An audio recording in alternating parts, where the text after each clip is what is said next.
Hi, I'm Tris. Let's jump right in. 6 famous scam cases explained.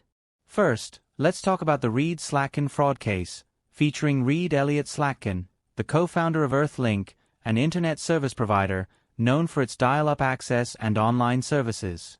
The story goes like this. Reed Slatkin was a financial advisor who gained the trust of investors thanks to his status as a co-founder of Earthlink and as a minister of Scientology, a church of millionaires and celebrities, including Tom Cruise.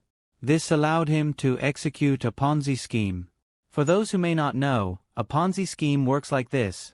This is red, red attracts others. Let's call them pink, white and blue. Pink, white and blue invest their money with red, expecting high returns. Delighted with their profits, pink, white and blue spread the word to new investors green, gray, brown, cyan and teal. These newcomers also hand over their money to red. The catch is that red uses the funds from these new investors to pay back the initial ones, and red takes a part of it too. This cycle continues, making red appear to be an unbeatable investor, even though he did not invest or do anything. Similarly, Reed Slatkin leveraged his connections and his image to rise to great heights. He maintained this scheme for 15 years, starting in 1980, raising over $593 million. However, in 2001, the FBI began investigating him, and since he couldn't provide documentation proving the legitimacy of his investments, he declared bankruptcy. He was charged with financial fraud, resulting in approximately $600 million in damages, along with money laundering and mail fraud. In 2003, he was sentenced to 14 years in prison, and in 2015, there was reported that he had passed away due to heart issues. Next up, we have the story of Bre-X, featuring David Walsh, the company's executive.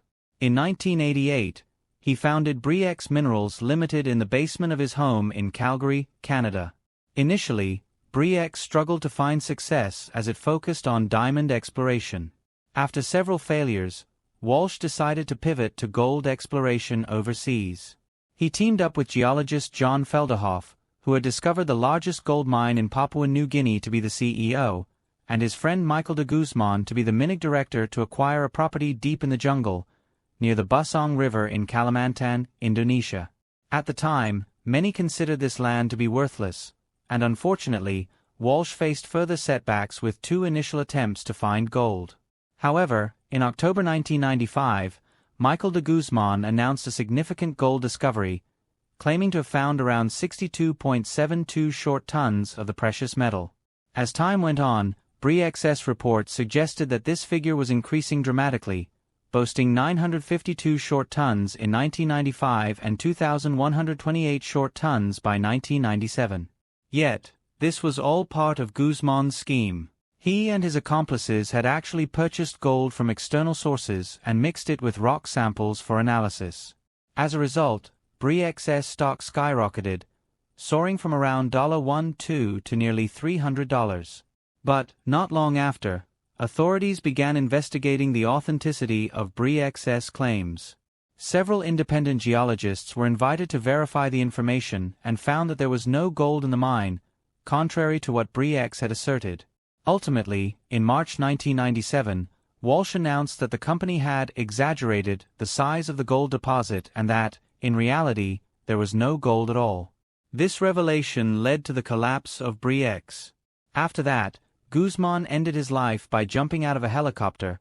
His body was found 4 days later in the woods, missing his hands and feet. In addition, the body was reported to have been eaten by animals. The remains of de Guzman were found just 400 meters from a logging road. Furthermore, his wife was said to have received some money shortly after Guzman's death. This has fueled conspiracy theories that that body was not Guzman's and that he is still alive today. On the other side, Walsh maintained his innocence and moved away until 1998 due to a brain aneurysm. Next, we'll explore the 419 scam, commonly known as the Nigerian Prince scam. This is one of the most prevalent forms of online financial fraud, originating in Nigeria and becoming a global phenomenon. The term 419 is derived from Section 419 of the Nigerian Penal Code, which pertains to fraudulent activities. Scammers typically start by sending millions of emails to users worldwide, using enticing subject lines like investment opportunity or financial assistance from a Nigerian prince. The sender often claims to be a member of the Nigerian royal family or a government official, stating that they need help transferring a large sum of money, usually ranging from a few million to tens of millions of dollars, out of the country. To complete the transaction, the scammer requests personal information from the victim, such as bank account numbers and addresses. They create a sense of urgency, pressuring the victim to act immediately. After the victim agrees, the scammer will request a small payment to unlock the large sum of money, with fees ranging from $100 to several $1,000s. Once the victim sends the money, the scammer continues to demand additional fees for various reasons like tax or service fee, drawing many people into this cycle of deception. According to the FBI and many other sources, the 419 scam has caused billions of dollars in losses. Up until now, it seems that discovering the identity of the perpetrators has proven to be an impossible task. Following this, we come to Anna Sorokin, known by the alias Anna Delvey, was born in 1991 in Domodedovo, near Moscow. Wanting to find better opportunities in life, she and her family immigrated to Germany. After graduating from high school, she moved to Paris. Around that time, Sorokin began using the name Anna Delvey. In 2013, she moved to New York, where she posed as a wealthy socialite and claimed to have a significant trust fund. For those who don't know, a trust fund can be simply understood as a pool of money created by someone for the benefit of others. For example, Mr. John, wanting to secure his children's future, establishes a fund and transfers a certain amount of money into it. The fund manager ensures that the money is used to care for and educate the children until they grow up. Similarly, Anna stated that she received a trust fund from her parents with an amount of approximately $60 million. By cultivating an image of luxury and privilege, Sorokin quickly embedded herself in high society, attending exclusive events and forming relationships with influential individuals. Her primary strategy involved creating a glamorous persona through social media and compelling storytelling. Sorokin rented luxury apartments, including part of a lavish $30,000 a month historic building at 281 Park Avenue South. In an attempt to secure a $22 million loan to establish an arts club, envisioned as an exclusive and luxurious social space catering to the rich and famous, she produced counterfeit documents and bank statements that falsely depicted her wealth. This allowed her to demonstrate that she had a large fortune in Europe, request large loans, and convince potential investors that her trust fund was about to be dispersed, meaning she was about to receive money from the fund as per the agreement established. Sorokin's charm and confidence allowed her to navigate high-stakes social circles without immediate suspicion. She frequented upscale restaurants, promising to pay later but frequently leaving bills unpaid. This manipulation caused financial distress for the establishments and individuals involved. The mask began to crumble in 2018, after debts mounted and many reported her to the authorities. Eventually, Sorokin was arrested on multiple charges, including grand larceny and theft of services. Investigators uncovered that she had swindled friends, banks, and businesses out of approximately $275,000. 1 year later, Sorokin was convicted and sentenced to 4 to 12 years in prison. Her story was so thrilling that it was later adapted into a series on Netflix which you can watch to learn more. The following story is still about a girl named Elizabeth N. Holmes, also known as Elizabeth Holmes, but it takes a very different turn. When she was young, Holmes was seen as an intelligent and passionate girl in computing. She later switched to chemical engineering and was accepted into Stanford. However, after her first year, she decided to drop out of Stanford to work in a laboratory in Singapore. In 2004, she used her tuition money to invest in a company she founded, focusing on healthcare for consumers called Theranos. Theranos introduced an innovative idea for a compact machine capable of conducting blood tests and diagnosing conditions in the shortest possible time, with just a drop of blood. This was a significant breakthrough, as blood testing at that time involved a complex and costly process requiring large laboratories.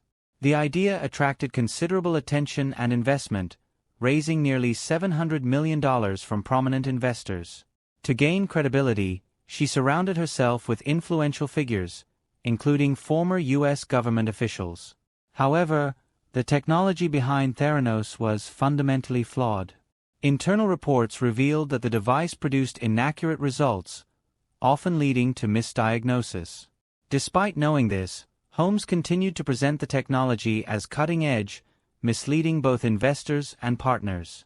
Holmes created a culture of secrecy and fear within the company, pressuring employees to align with her vision. Those who raised concerns were often silenced or intimidated. Theranos even used commercially available machines to conduct tests while claiming that results came from its proprietary technology.